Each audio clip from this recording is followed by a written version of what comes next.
Om Sai Ram. Sri Sai Satcharitra, Chapter 2.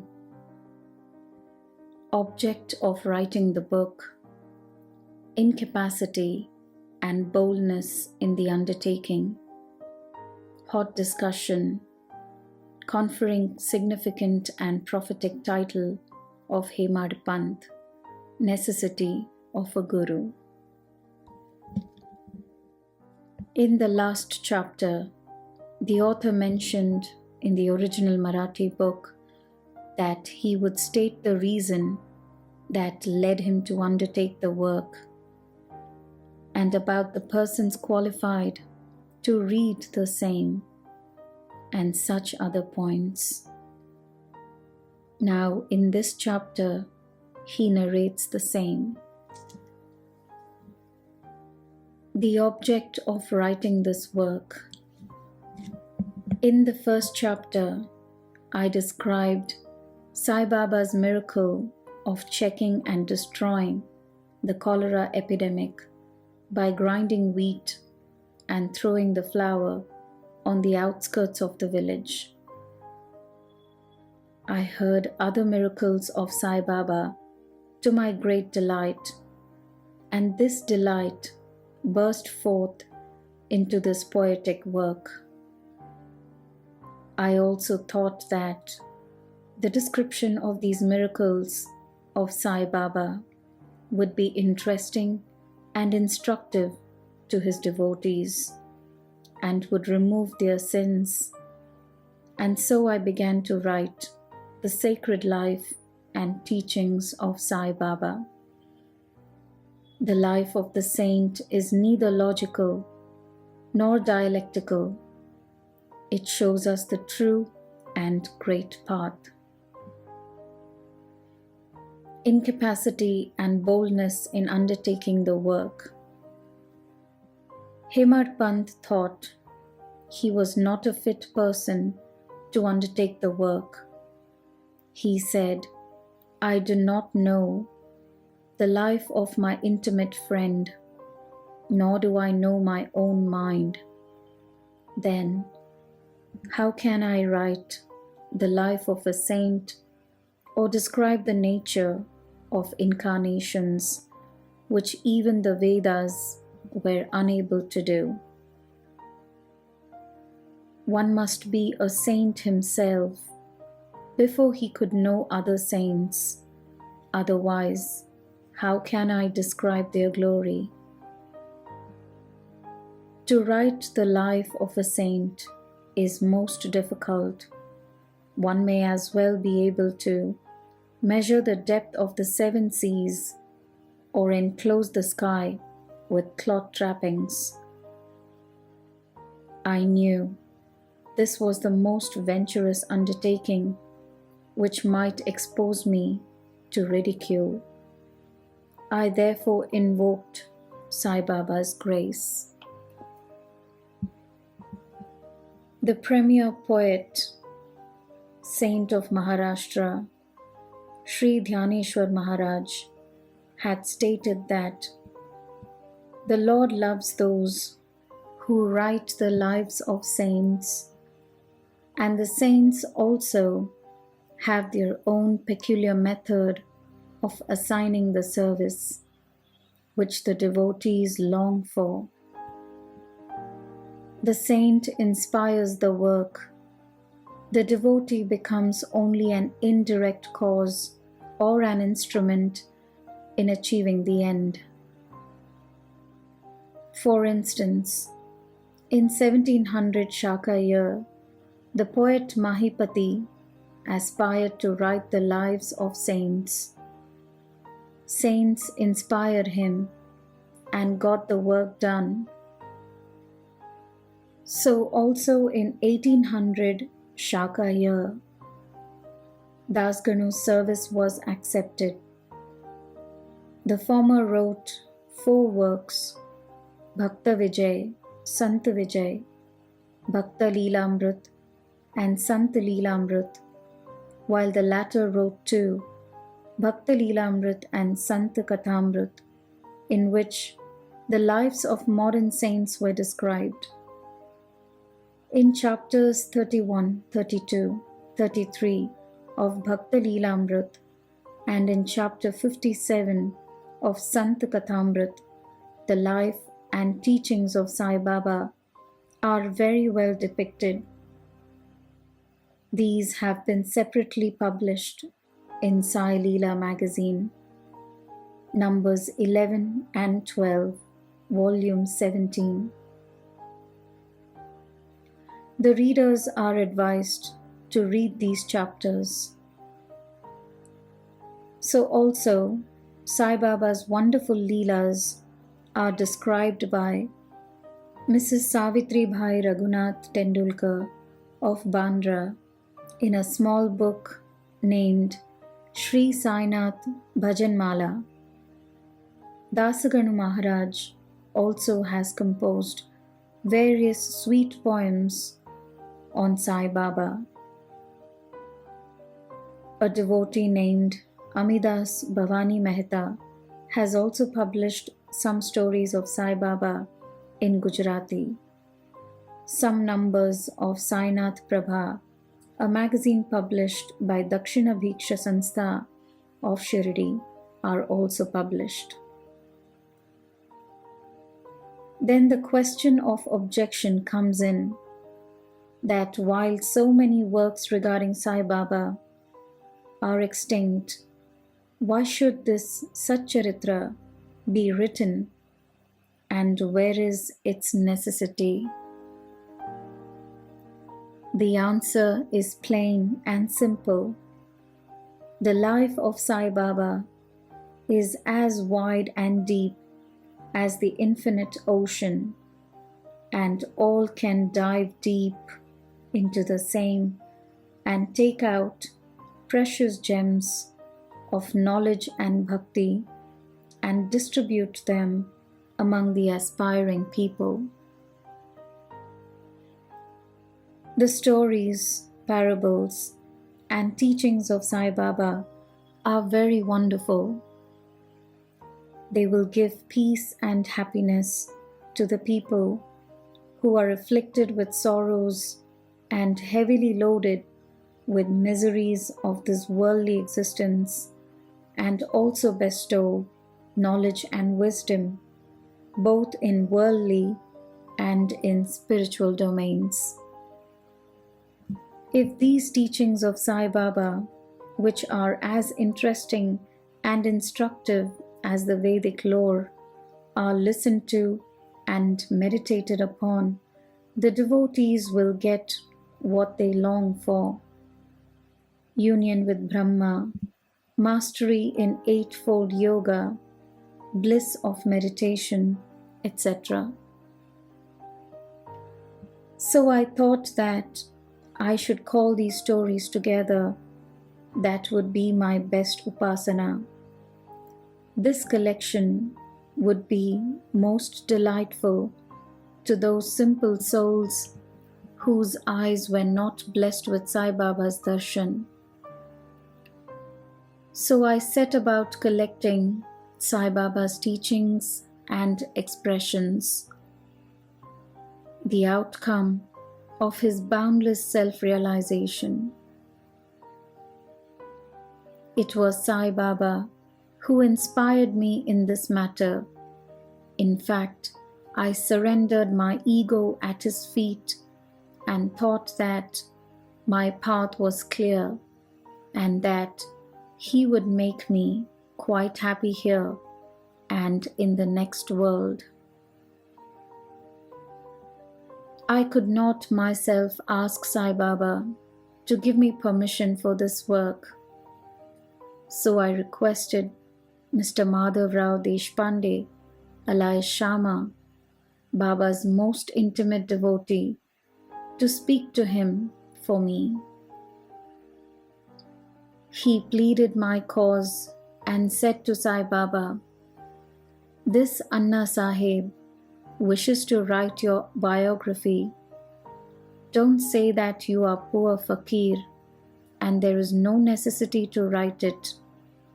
But if you agree and help him, he will write, or rather, your grace will accomplish the work."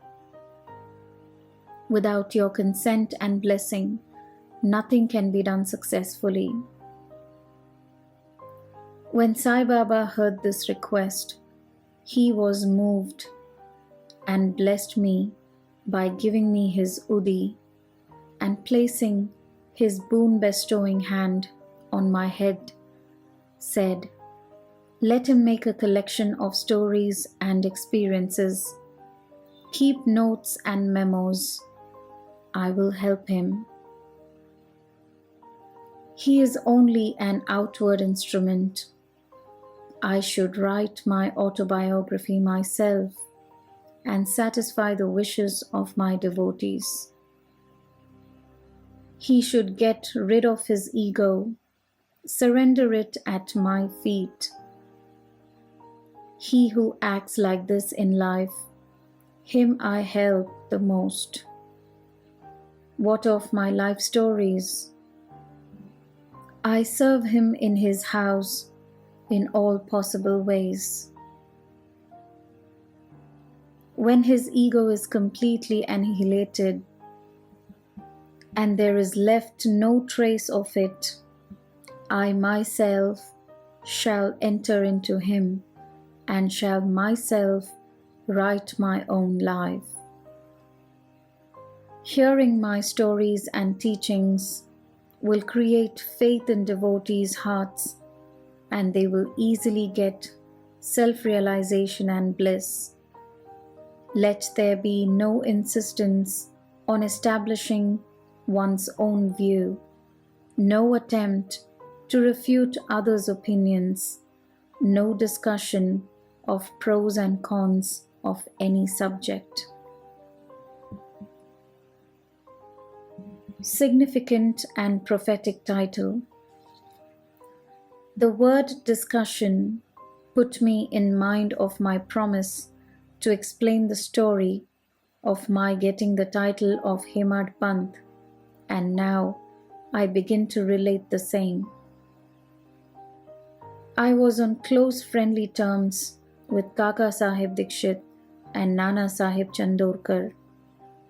They pressed me to go to Shirdi and have Baba's darshan, and I promised them to do so. But something in the meanwhile turned up which prevented me from going to Shirdi. The son of a friend of mine of Lonavala fell ill. My friend tried all possible means, physical and spiritual, but the fever would not abate. At length, he got his guru to sit by the bedside of his son, but this too was of no avail. Hearing this, I thought, what was the utility of the guru if he could not save my friend's son?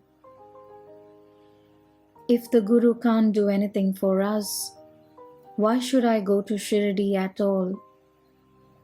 Thinking this way, I postponed my Shirdi trip, but the inevitable must happen, and it happened in my case as follows.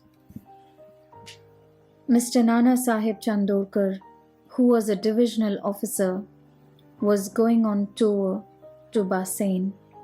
From Thana, he came to Dadar and was waiting for a train bound for Basen. Meanwhile, a Bandra local turned up. He sat in it and came to Bandra and sent for me and took me to task for putting off my Shirdi trip. Nana's argument for my Shirdi trip was convincing and delightful, and so I decided to start for Shirdi the same night. I packed up my luggage and started for Shirdi.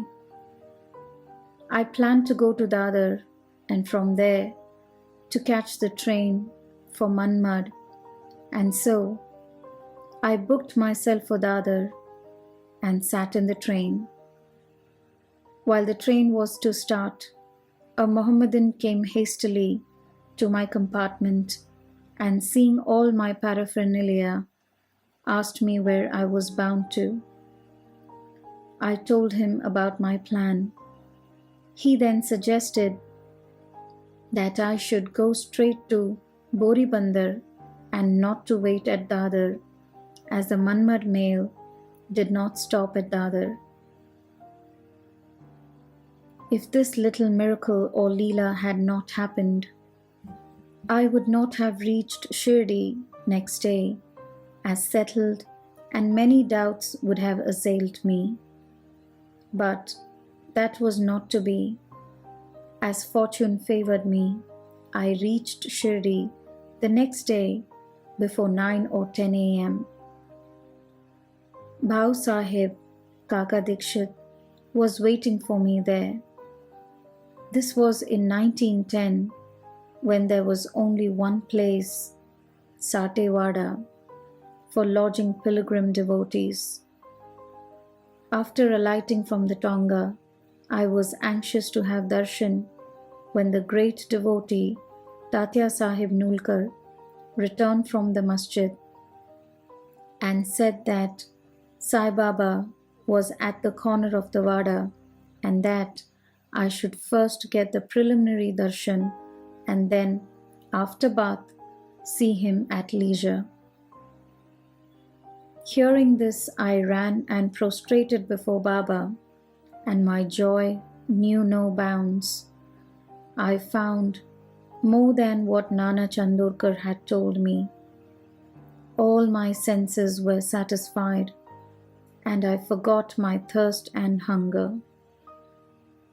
The moment I touched Sai Baba's feet, I began a new lease of life. I felt myself much obliged to those who spurred and helped me to get the darshan, and I considered them as my real relatives, and I cannot repay their debt. I only remember them and prostrate mentally before them.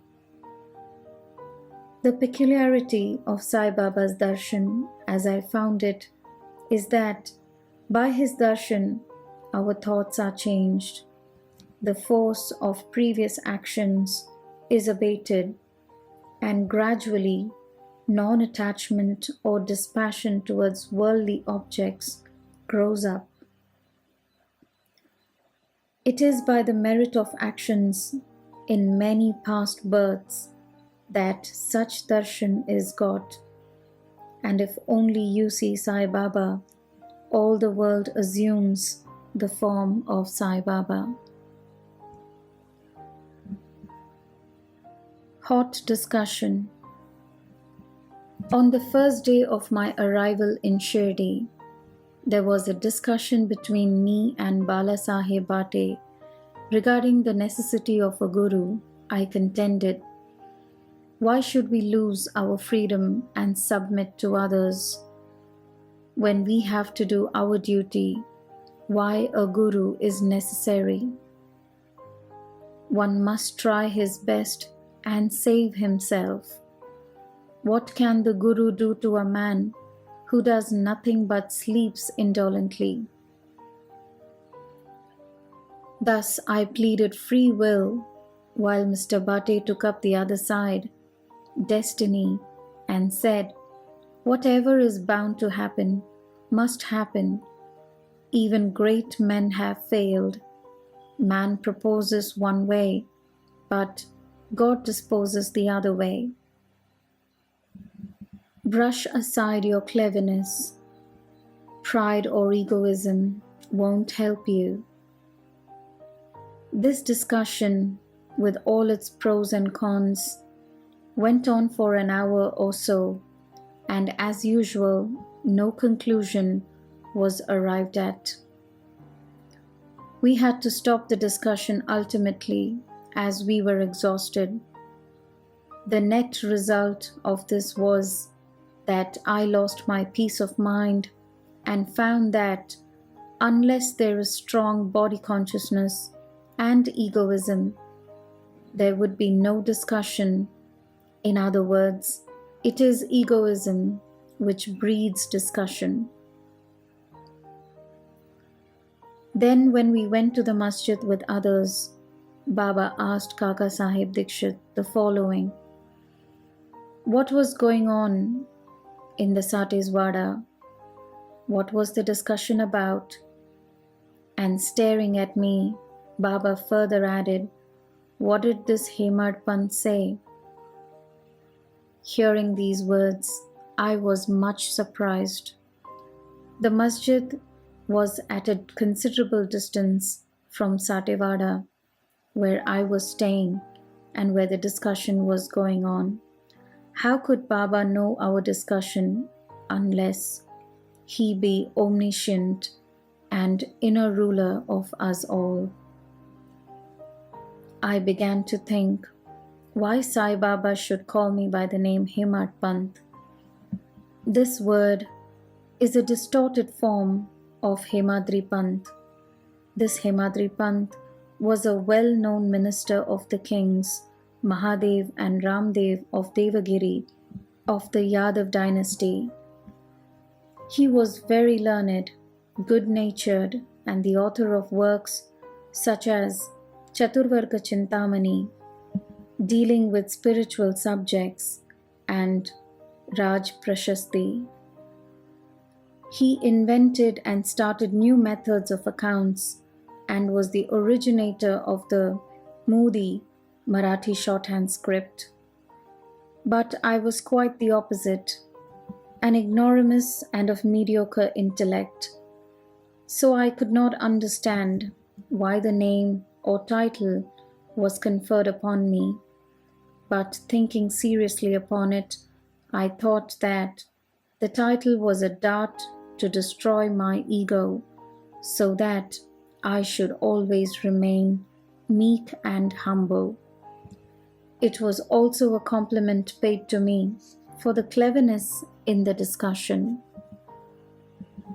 Looking into history, we think that Baba's word, calling Mr. Dabholkar by the name Hemadpant, was significant and prophetic, as we find that he looked after the management of Sai Sansthan very intelligently, kept all the accounts properly, and was also the author of such a good work, Sai Satcharitra, which deals with such important and spiritual subjects as dhyan, bhakti, dispassion, self-surrender, and self-realization.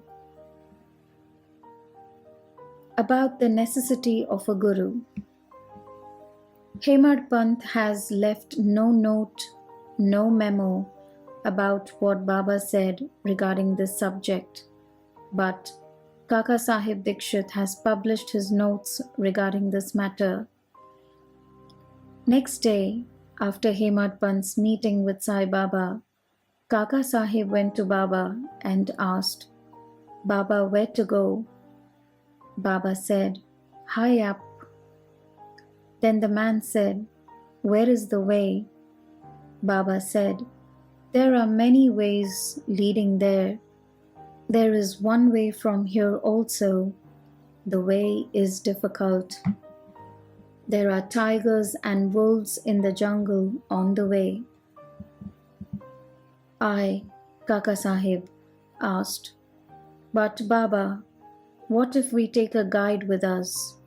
Baba answered, then there is no difficulty. The guide will take you straight to your destination, avoiding wolves, tigers, ditches, etc. on the way. If there be no guide, there is the danger of your being lost in the jungles or falling into ditches. Mr. Dabholkar was present on this occasion, and he thought that this was the answer Baba gave to the question whether Guru was a necessity. In Sai Leela, Volume 1, Number 5, page 47. And he thereupon took the hint that no discussion whether man is free or bound is of any use in spiritual matters, but on the contrary, real paramartha is possible. only as a result of the teachings of the Guru, as is illustrated in this chapter of the original work in the instances of great avatars like Ram and Krishna, who had to submit themselves to their gurus, Vashishta and Sandipani respectively, forgetting self-realization, and that the only virtues necessary for such progress are faith and patience. Bow to Sri Sai. Peace be to all. Jai Sai Ram. Thank you, Baba.